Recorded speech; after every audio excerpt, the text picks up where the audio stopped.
let's talk about romance. So, the end of the year is approaching, which means that finals are approaching, and finals are not my favorite thing, so I look for other things that I do enjoy to help distract myself from finals. It's a lot of finals in that sentence. Hey everybody, my name is Maya. Welcome to my channel if you're new, and welcome back if you're returning.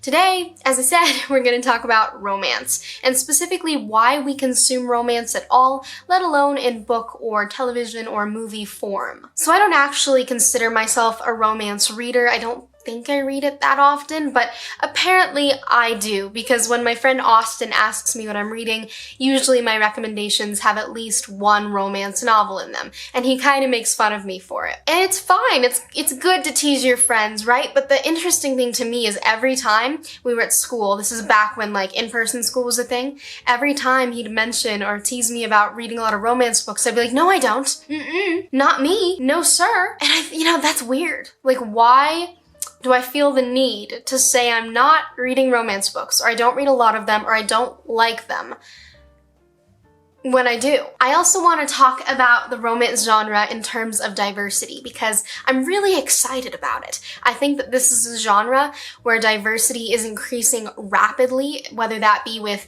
interracial couples or just POC couples, which are great, or interability couples, or LGBTQ plus couples, etc. I think that this is a genre that's really allowing new voices to enter the literary scene, so I'm excited about that. And with all that preamble out of the way, let's dive right in. The first thing I want to address is kind of the idea of misogyny and feminism surrounding romance books and the romance genre in general. I definitely had a not like other girls phase, and the way it manifested itself for me was I refused to wear pink or sparkles, so pretty much my entire childhood wardrobe was revamped and updated with neon yellow Under Armour hoodies that I got at a consignment store, or from my mom's friends at work whose kids like outgrew them. Gentlemen may cry, peace, peace, but there is no peace. The war has actually begun. I know not what course others might take, but as for me, give me liberty or give me death. Thank you. And why I did that, I don't actually have a definitive answer for, but I think the best thing I can come up with is I just wanted to be different in a way that made sense. I wanted to shed expectations people had of me. A lot of the time, elementary school girls, their ideas are trivialized, not necessarily by their teachers, but very often by the male counterparts in their class. That's something I experienced a ton. I have this vivid memory of being in math class in 5th grade. We were learning about fractions. I had the coolest 5th grade teacher.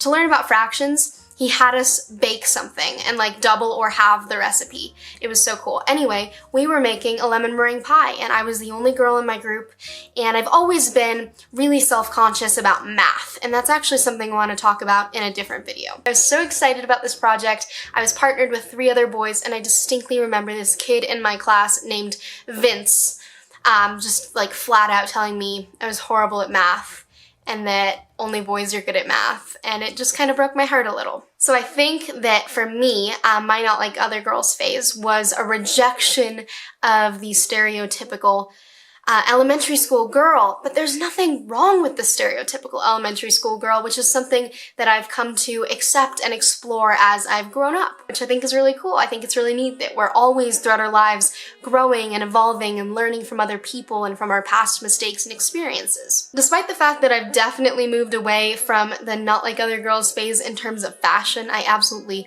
love fashion. It's probably one of my favorite forms of expression. It still finds its way in there in my brain. That's why I feel the need to insist that no, I don't like romance. Romance is a stupid genre. Romance is only for girls. I'm sorry? 1, no.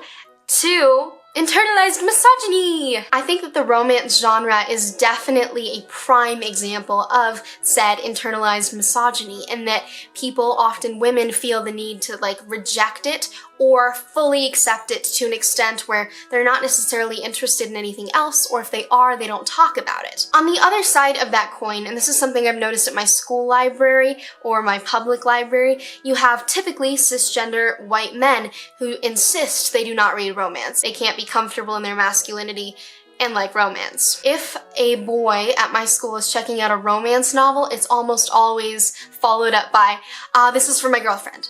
Or if there is an older gentleman at my library checking out a stack of books and a lot of them are romance, he clarifies without being asked that they are for his wife. And I just think it's so interesting that there is that sort of gender imbalance and nuance within the romance genre that it itself didn't create. It's a lot to do with societal expectations. So I just think that's a really interesting thing to consider when talking about the romance genre, specifically in books, but also in movies. For instance, I want to be a film major. I love film, I love storytelling, my biggest passion, and I just constantly have the ability to learn and try new things with film, which is the best. And I do watch a lot of rom-coms, and I love my dad to death, and he's right in the sense that I do need to expand the things that I watch. I need to get a fuller range, and I need to see Citizen Kane, right? Haven't seen that. But he does make fun of me for rewatching Sleepless in Seattle and You've Got Mail. Mostly You've Got Mail. Sleepless in Seattle's a little scary, a little stalkerish. Just because rom-coms in particular cater primarily to women doesn't mean that they're not a valid form of film, and I just think that's something that the romance genre within books, movies, television, etc. experiences, is the idea that it's not real content because its primary audience, typically, generalizing here, is women. So just an interesting thing there. Another thing I want to talk about on the line of gender is kind of the idea of romance as a genre being degrading to women. I felt like romance books reduced women and that they were regressive in a way. And I think that's problematic in the same way that strong woman feminism is. Do you know what I mean? Feminism to me is the belief in equality of all people, and exercising feminism in media is meant to show that individuals, no matter their identity or the intersectionalities of their identity, that they're full people. And I felt like romance only portrayed women in a romantic light, and I refused to read it because of that. And oh boy, was I wrong! Right now, I'm really into Jane Austen. I've read like half of Pride and Prejudice, and I put it down, which I'm really embarrassed about. But right now I'm reading Sanditon, which is the last book Jane Austen started before her death. She actually didn't finish it, so it was completed by a different, more modern author, which is kind of cool. But Jane Austen's books in particular, if you're going to look at just really classic romance, are definitely not one-dimensional. A lot of the time she deals with deeper topics, such as classism. In addition, all of the female protagonists of Austen's that I've been exposed to are really complex characters. For example, Lizzie Bennet in Pride and Prejudice absolutely is in a romance novel, and that is the prime focus of the book. But, like, no one can tell me that she's not a complex character. I cannot boast of knowing more than half a dozen women in all my acquaintance that are truly accomplished. Nor I, to be sure. Goodness, you must comprehend a great deal in the idea. I do. Absolutely. She must have a thorough knowledge of music, singing, drawing, dancing, and the modern languages to deserve the word. And something in her air and manner of walking. And of course she must improve her mind by extensive reading. I'm no longer surprised at your knowing only 6 accomplished women. I rather wonder now at your knowing any. Are you so severe on your own sex? I never saw such a woman. She would certainly be a fearsome thing to behold. I know reading isn't a personality trait, but she definitely is super interested in consuming media and stories. She loves long walks. She has really fun relationships with her sisters and her dad in particular. She has a really funny dynamic with her mom. She's humorous, she's sarcastic, she's witty. She's a full-fledged human being, and she can still have a romance. And in my 5th grade brain, and my brain until actually quite recently, it didn't occur to me that those things weren't mutually exclusive. Women's stories, romantical or not, tragical romance and all, Remains to be seen. are valid and multifaceted and complex and layered, and I think that's great. Now I want to move our conversation a little bit away from mostly the white womanhood I've been discussing within this video, because historically that is the demographic that the romance genre has been targeted to. Again, Jane Austen, like super epitome of white womanhood in general. Something I'm really excited about for the romance genre is I do believe very fervently that it is one of the most rapidly diversifying genres, specifically in novels. Of course, we're still behind drastically behind in terms of diversity here, but if you think about it, there are a lot of emerging and fantastic romance writers from the LGBTQ plus community. There are a lot of really wonderful emerging authors of color and authors that discuss ableism in their books. A main example that I would think of is Get a Life, Chloe Brown, which I read recently this year, and the sequel of which, Something with Dani Brown, her sister, I recently got for my birthday. This novel focuses on a Black woman in a relationship with a white man. And not only that, but the Black woman does have chronic illness, so it talks a lot about ableism in there. And on top of all of that, on top of all of the intersectionalities we've already got, she's just genuinely, plain and simple, a great character.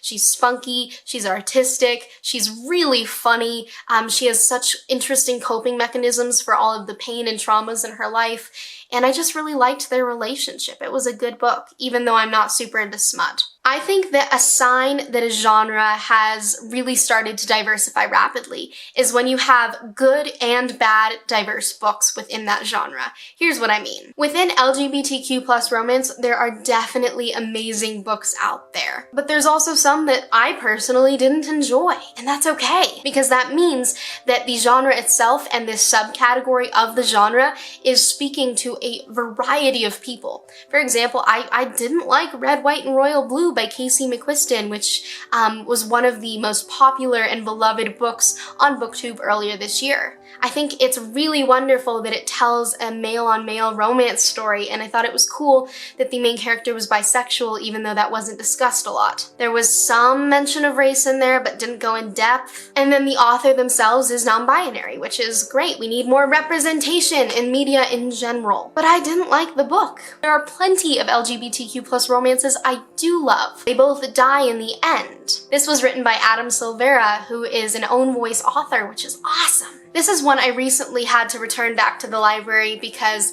the narrator was irking me. I listen to audiobooks a lot, but I'm definitely gonna pick it up when the libraries open back up again where I live.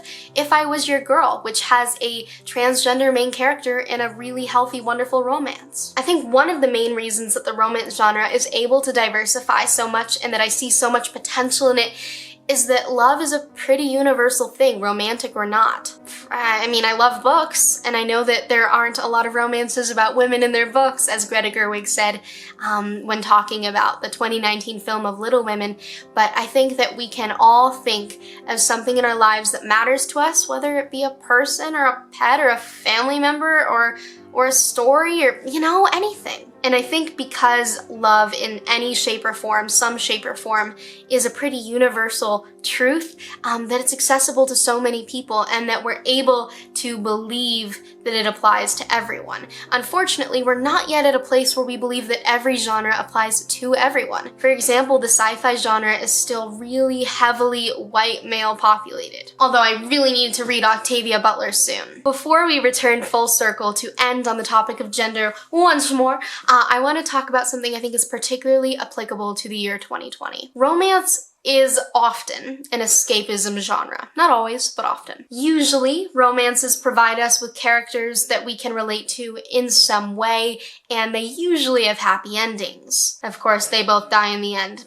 Doesn't, as you might assume. But like, to go back to Jane Austen, most of her books have some sort of resolution that maybe you're not thrilled about, but at least it's satisfying in some way. Romance genres, more often than not, are happy worlds. It's a time for joyfulness and for just a celebration of love and human connection in general, and also often a place for female sexuality to be more present in the mainstream, which it's often not in the media unless it's targeted towards men. I think there's a reason I found myself wanting to read Jane Austen during the pandemic. I think there is some sort of allure to the romance genre. I think it tells us that there's a happier tomorrow ahead, and that tomorrow might not be foreseeable or preordained, and these two characters in particular might not seem like they'll get together, and there might be struggles along the way, but something good comes out of it. My favorite example of just a joyful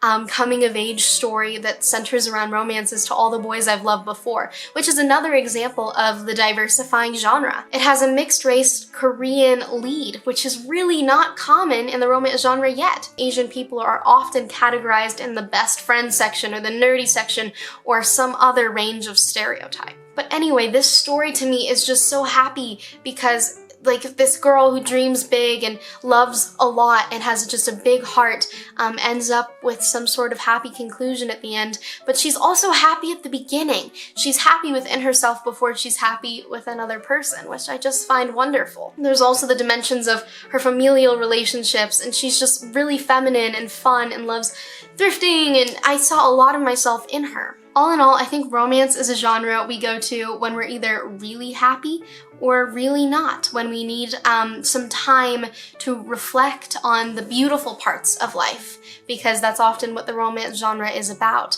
Human connection, I think, is potentially the most valuable thing in life, making a difference, helping people, leaving some good stamp on the world, and finding some sort of love, again, romantic or not, along the way. I think that's, in a sense, the meaning of life, and I think that romance genres allow us to return to that sort of truth. Finally, to wrap this all up, one more discussion of gender in the mainstream right now as it pertains to the romance genre. The first thing I want to talk about goes back to All the Boys I've Loved Before, which we just talked about. Why does the media hate Noah Centineo? Well, let's dive into this. I don't think he's a particularly great actor, okay? That's a fair argument. But if you're going to criticize Noah Centineo for the types of movies he's in and the way he's typecast, that's a little strange to me. It's strange to me in the way that in the past, girls who were obsessed with One Direction were seen as having no taste.